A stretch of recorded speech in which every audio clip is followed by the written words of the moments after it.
Good afternoon, everybody. Welcome back.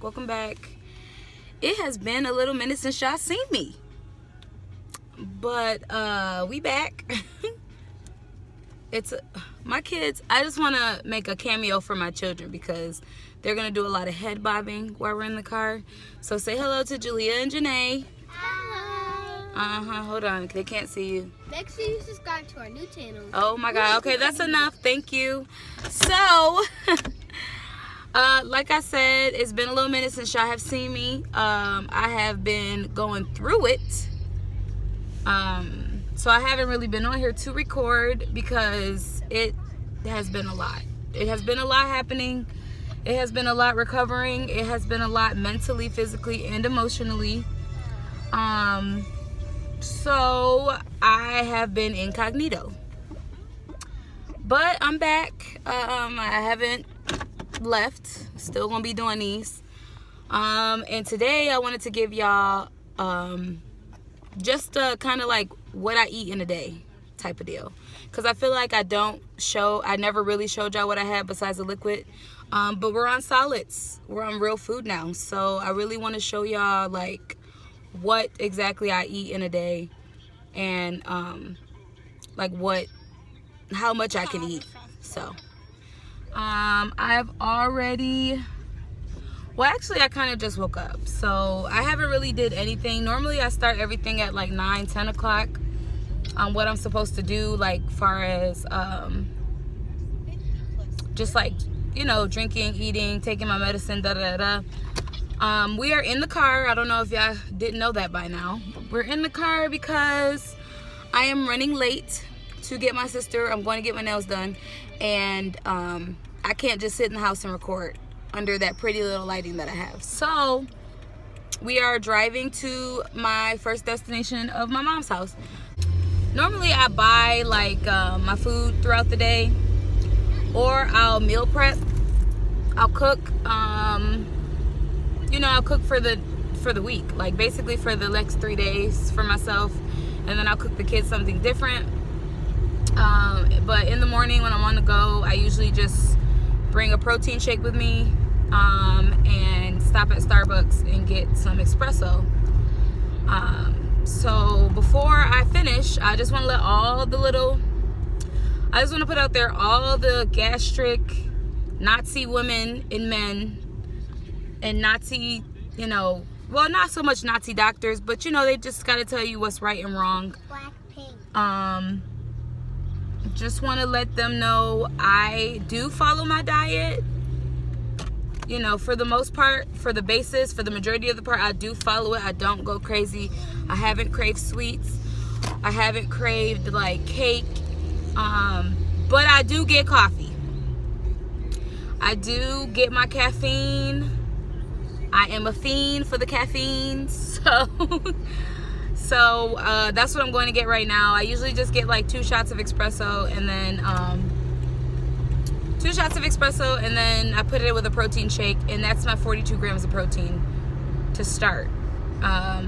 For people that are considering surgery or are still on the fence about it, you need to have at least 90 to 120 grams of protein. At least that's what my doctor told me. Everybody's doctor is different. They might not want you to have that much.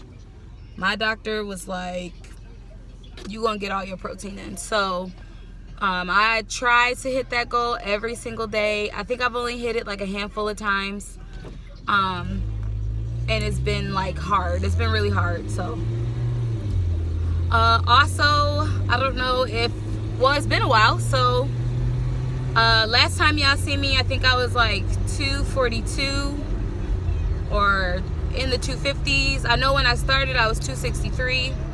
This morning I weighed myself, I'm 209, so that's always good. And I am 11 weeks post-op, so it's been a little while now. The first month was like hell on earth, and I was feeling very remorseful and regretful and just aggravated at the whole situation and wishing that I had never got the surgery. So yeah, so that's been, you know, it's been a journey.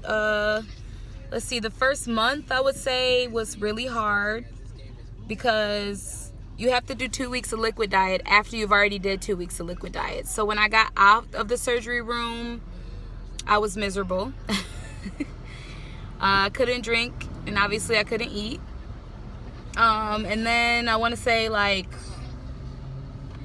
3 weeks, 4 weeks post-op, I was allowed like mushy food or puree food. And that was different. That was hard because I didn't know what to do, and I didn't like to puree my food at all. So I would just do like a scrambled egg or a I don't know, applesauce. Sugar-free, of course. So that was kind of hard for me. I think I like tried to do crab legs, like soft crab legs, just the meat obviously, and I got through maybe like half of a leg because I was just pushing limits, you know, trying to see what I could do. Heartburn has been better. I had a little bit of heartburn situation going on for the first like couple months. I will say a lot of the stuff that I did was self-induced because, you know, they give you this plan, they tell you what to do after, they basically lay the whole thing out for you. And it's up to you to like really follow it. So my doctor, she gave me a plan, she gave me the vitamins I'm supposed to take, she told me what I was supposed to do as far as the first few weeks with medicines, and I just didn't listen. I didn't take any of the vitamins that were prescribed or, you know, suggested. I didn't take any of the heartburn medication because I felt like shit wasn't working. I wasn't drinking a lot of water because it's hard to drink water. So, you know, I wasn't getting the protein. I just wasn't following. I was doing it, but I wasn't doing it. I wasn't dedicated to it. So I think that's where the issues came about. And I did have some issues. Like, I really can't express enough how important it is to listen to the doctor. All over 100% listen to the doctor, because I ended up in the hospital a couple times, a few times actually, for dehydration, for constipation, for, you know, things that could have been avoided. Like, I could have avoided all that stuff, but instead I was just miserable. I was miserable about the fact that I couldn't have a plate of food. So I think my mental was playing with me, which was causing me to like not want to do what she suggested or what was, you know, in the plan. So I had a lot of issues with that. So the first time I went to the hospital, it was for just dehydration. I was just very dehydrated. I didn't have any energy. I couldn't, you know, get up, get out of bed, do stuff. I couldn't exercise. I wasn't doing anything. I was just trying to get in my water and protein. Like, that was the whole thing. I think that the biggest thing for me was just the vitamins. I wasn't taking any vitamins, and you know, we're on vitamins for the rest of our lives. So the biggest thing was getting in the vitamins, like, and they were too big. They were too big for me to swallow, so I just didn't take them. The chewable ones made me throw up, and the gummy ones, there's like gummy ones, those we're not allowed to have, not the first month at least. So that was hard. So when I went to the hospital, my levels were a little funky, but they gave me fluids, and then they sent me home. Then I went back to the hospital because when you get surgery, like, the whole thing messes with your intestines. So, you know, we have to get back on a good bowel movement scale, and I hadn't been at that time. So I think I went like 2 weeks or a little bit over 2 weeks without using the bathroom, without having a bowel movement. And then to top it off, I was dehydrated again. So I had to go back to the hospital for constipation and dehydration. And let me just tell y'all, if you are getting this surgery, you have got this surgery, or you thinking about getting this surgery, please make sure y'all stay up on y'all fiber. Please make sure that you taking laxatives after 3 days. If you need it, please make sure that you are doing what you're supposed to do, because my doctor told me about this. She told me that after 3 days, take a laxative. I don't like laxatives. So I suffered. And I don't want people to hop into the surgery and thinking it's breezy, easy breezy, beautiful color girl, because it's really not. It's really not. It's just a lot of mental and like physical things that you need to do to make sure your body is healthy and at 100%. Like I said, those multivitamins are too big for me to swallow. So I take a liquid vitamin. I take NutriBurst. Shout out to NutriBurst. They have been very, very helpful with getting in everything that I need. Every bit of the like when I take it, I feel great. So I really appreciate NutriBurst. Holla for $1. And I really stay on my protein, because that's what's gonna make you lose the weight that I've noticed. Staying up on my protein, getting my protein in, is what makes me lose the weight. So like I said, we are 209. We are doing great. And later I'm gonna show y'all what I get, what is my norm, what I eat, and that will probably be in a separate video. I do want to touch on very briefly the mental part of it, because people just think that it's just you're taking a restricted surgery and it's easy. And that was my mindset. I'm like, okay, well, I can still eat whatever, but it's just going to be a little bit at a time. No, that is not what it is. That is not it. It is not it. I'm just trying to tell you, it is not it. Don't think that. Don't go into the surgery thinking it is just, a period of time where you can't eat. It is not it. I think that not being able to have a full plate of food played with my mind for a while.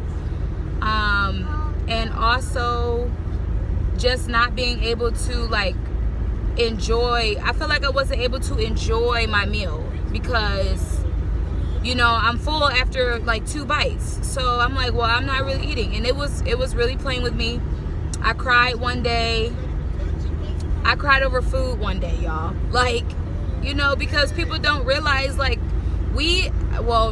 all fat people, but me as a chubbier person, I love some food. I enjoy being social around food. I love cooking. I love being around my friends and saying, hey, let's go grab something to eat. That was my thing, And I felt like once I got the surgery, I couldn't do that. I was like, I can't do this. I can't go out to eat with y'all. I can't, basically I felt like I couldn't enjoy my life. And I really had to sit back and think, I'm really letting food control my life. Food was a big part of my life, controlling it. I'm not gonna lie, there was times I was depressed. I can't believe I did this to myself. Why did I do this to myself?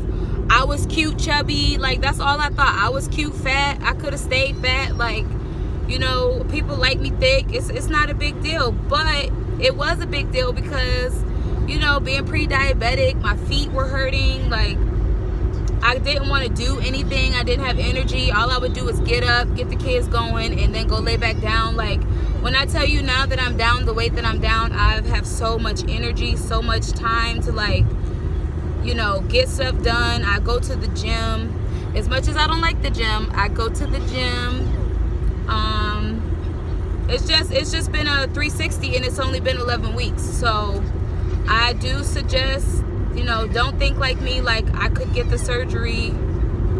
I don't need the surgery. I could stay fat. I'm happy that I made the decision. It's very mind playing, tricky in that first couple months. I can't even hold you. So just take a mental break and think about what you do. Think about how you're going to do it. Don't rush it. Go on your time when you're ready. Okay, that's enough of me ranting. So I am gonna, like I said, give you guys another video of what I eat in a day. We're on our way now there, so the video will be posted shortly. Stay tuned. Like, subscribe, and comment, please. That would be great. Sorry that we're in a car, but I had to do what I had to do. I haven't seen y'all in 11 weeks, so I feel like I should have given y'all a new video, and this is what it is. So I'll holla for $1.